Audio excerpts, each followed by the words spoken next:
a student who so wished to learn more about the path that he defied the orders of his emperor and embarked on a pilgrimage to India. A philosopher whose arguments were so unconventional that his school failed soon after his passing. An icon so legendary that more than 1,300 years after his existence, he appears in Eastern TV shows, worshippers chant his sutras, and academics devote their lifetimes to studying his doctrines.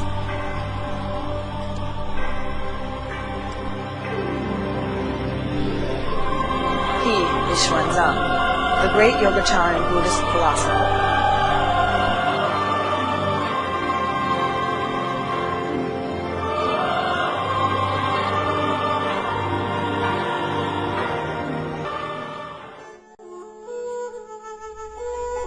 In 602, Xuanzang was born in the Sichuan province of China. He expressed an interest in Buddhism at an early age. Around 630, he embarked on a pilgrimage to India. He studied at Nalanda Monastery, and it was here that he was exposed to Vasubandhu's 30 verses, the translation of which would become his great work, The Doctrine of Consciousness Only.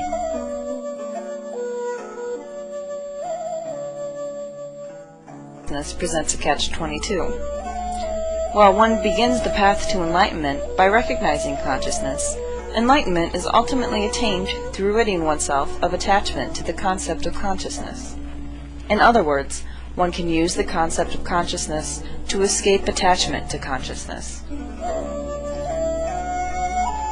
Xuanzang further argues that to attain enlightenment, external objects must be denied in order to focus epistemologically on the fact that whatever is known directly happens only within consciousness. That we are trapped in this narcissistic mirror is the problem, not the solution. So, it seems that Xuanzang's promoted path to enlightenment is to recognize that there is only consciousness, but not to become attached to this recognition. Instead, recognize that there is only consciousness, effects that the mind creates. It appears that Xuanzang argues enlightenment through infinite construction and deconstruction. Recognize the momentary sensation of consciousness, but not the solid existence of consciousness. In other words, recognize the infinitely small and infinitely many snowflakes that fall on and off the roof. However, do not recognize the pile of snow on top of the roof, because this pile of snow is not solid. It is constantly being constructed and deconstructed through infinite snowflake additions and subtractions. In other words, it does not exist. But the snowflake material needed to construct a pile of snow does exist.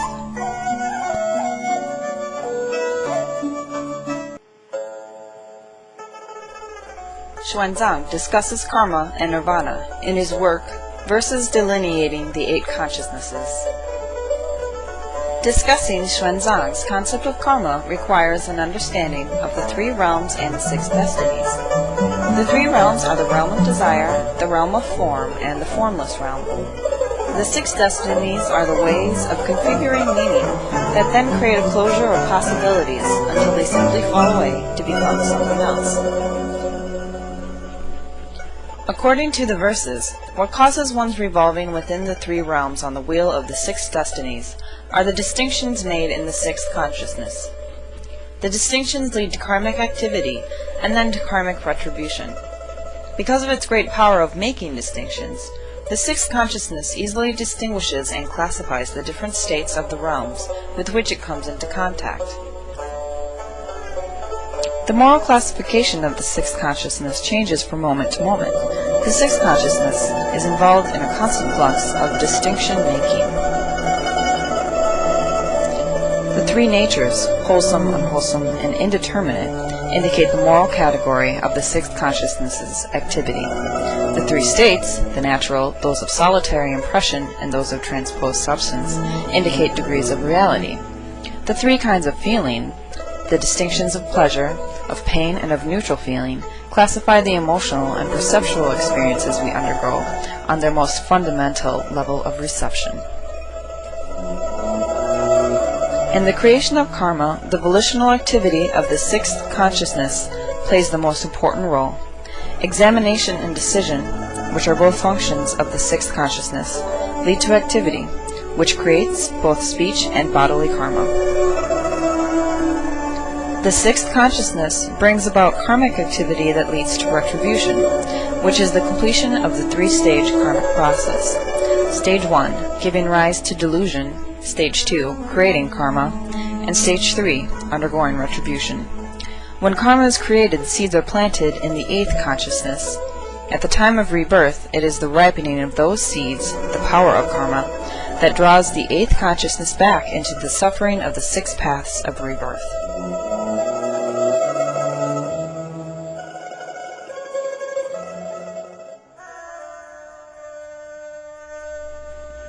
In the verses, Xuanzang further states that the ground of rejoicing is the first of the 10 grounds of the Bodhisattva's path.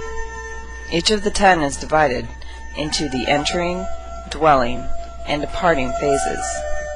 At Nirvana, the sixth consciousness transforms into the wisdom of wonderful contemplation.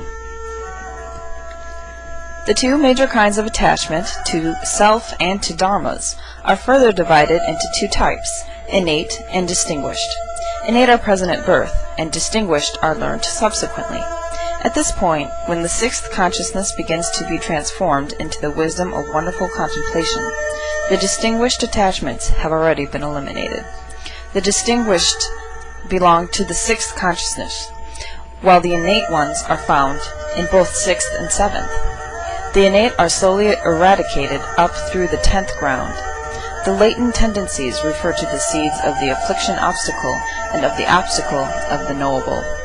Therefore, the line indicates that even at the point of entrance onto the first ground, innate attachments still exist in the sixth consciousness, both as manifest bonds and as latent potentials or seeds. The far-reaching ground is the seventh ground of the Bodhisattva. At the eighth ground, called the unmoving ground, one is without outflows. The sixth consciousness attachment to the perceiver division of the eighth, storehouse consciousness, as being the self is abandoned, so there is no longer any attachment to self, only to dharmas. At Buddhahood, the transformation of consciousness into wisdom is completed, and the light of the wisdom of wonderful contemplation illuminates everywhere.